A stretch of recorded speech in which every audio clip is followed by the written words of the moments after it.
अस्सलाम वालेकुम फ्रेंड्स, मैं हूं आपकी host Rida Agha and welcome to my vlog. जो बात करेंगे जी बलूचिस्तान में जो आज ऑनर किलिंग के नाम पर एक नहायत ही गैर इंसानी सलूक रवा रख कर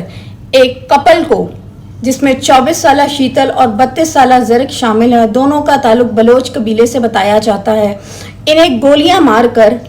सफ़ा हस्ती से मिटा दिया गया है। वाक़ये की तफसीलात कुछ इस तरह हैं कि 1.5 साल पहले 24 साल शीतल और 32 साल ज़रक ने लव मैरिज की। 1.5 साल बाद उनकी फैमिलीज़ ने उन्हें धोखे से अपने पास वापस बुलाया कि जो लव मैरिज उन्होंने की है उस मसले को किसी तरह से सेटल कर दिया जाए, यानी कि बात को ख़त्म कर दिया जाए। वो दोनों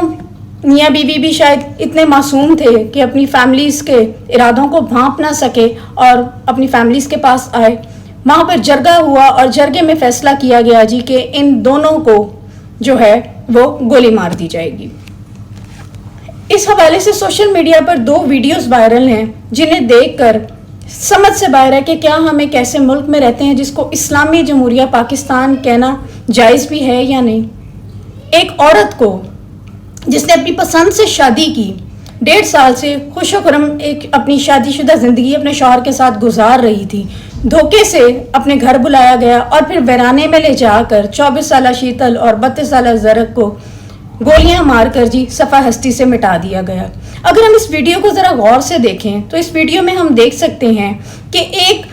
बेज़रर सी औरत जिसका जुर्म सिर्फ इतना कि उसने अपनी पसंद से शादी की, ये चीज़ उसके घर वालों को, उसके कबीले के जो मर्द गैरतमंद नहीं बल्कि बगैरत अफराद को मंजूर नहीं था कि उनके घर की एक लड़की ने अपनी पसंद से शादी किसी मर्द के साथ कैसे कर ली। कहा जा रहा है रिपोर्ट्स के मुताबिक कि शीतल को गोली मारने वाला कोई और नहीं बल्कि उसका अपना सगा भाई था। वीडियो को ज़रा हम डिटेल में देखें और ज़रा थोड़ा सा अंडरस्टैंड करने की कोशिश करें तो देखा जा सकता है कि किस तरह 19 से 20 के करीब सरों पर पगड़ियाँ बांधे और हाथों में असला उठाए मर्द हजरात जो हैं वो एक निहत्ती औरत को मक्तलगाह की तरफ लेकर जाते हैं और उस औरत ने बगैर कोई वावेला मचाए, बगैर कोई रहम की भीख मांगे मौत को गले लगा दिया। और वीडियो में हम देख सकते हैं जैसा कि नामहरम अफराद उस औरत को अगर हाथ लगा रहे हैं तो वो ये चीज़ वाज़ेह कर रही है कि जी आपको सिर्फ गोली मारने की इजाज़त है। उस औरत के ये जो एक जुमला है ये 19 से 20 मर्दों की जो गैरत पर भारी आया है। किस तरह से ये बात जस्टिफाइड है कि एक औरत जो अपनी पसंद से शादी करती है और ये उसका इस्लामी हक भी है, वो हर तरह से हक रखती है कि अपनी मर्जी का अपना हमसफ़र चुने, उसको एक ये फजूल किस्म के जरगा सिस्टम के फैसले के नतीजे में गोली मार दी जाती है। किधर है ये जो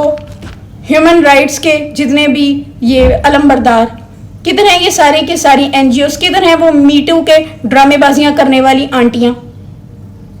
सिर्फ आप औरत को ये चीज़ क्यों समझाना चाहते हैं कि जी वो ये उसका हक नहीं है कि वो अपने खावंद के जो मौजे ना धोए, उसको खाना ना दे, उसकी हर बात पर ना करे। जब इस तरह के कोई वाक़यात होते हैं तो इंटरनेशनल लेवल पर लाखों करोड़ों के फंड्स लेने वाली ये NGOs कभी भी हरकत में नज़र नहीं आती।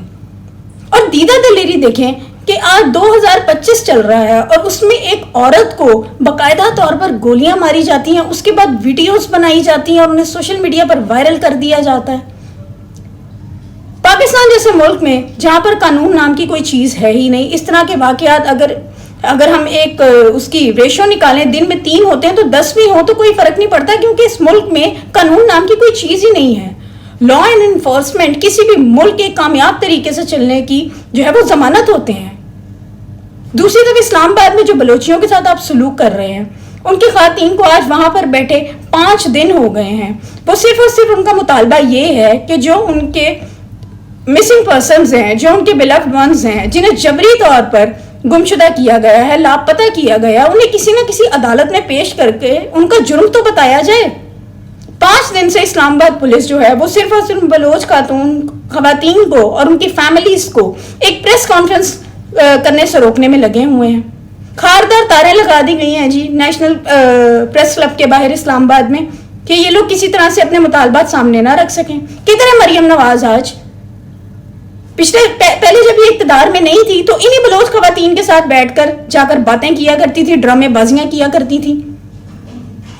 کدھر ہیں یہ ساری کی ساری کارکردگیاں, کدھر ہیں وہ ساری کی ساری این جی اوز جو عورتوں کے ساتھ اس طرح کے ظلم ہونے پر ایک دم برساتی مینڈکوں کی طرح نکل آتے تھے, لیکن جب کوئی اس طرح کا سیریس مسئلہ ہوتا ہے ان کا کچھ اتا پتہ ہی نہیں ہوتا.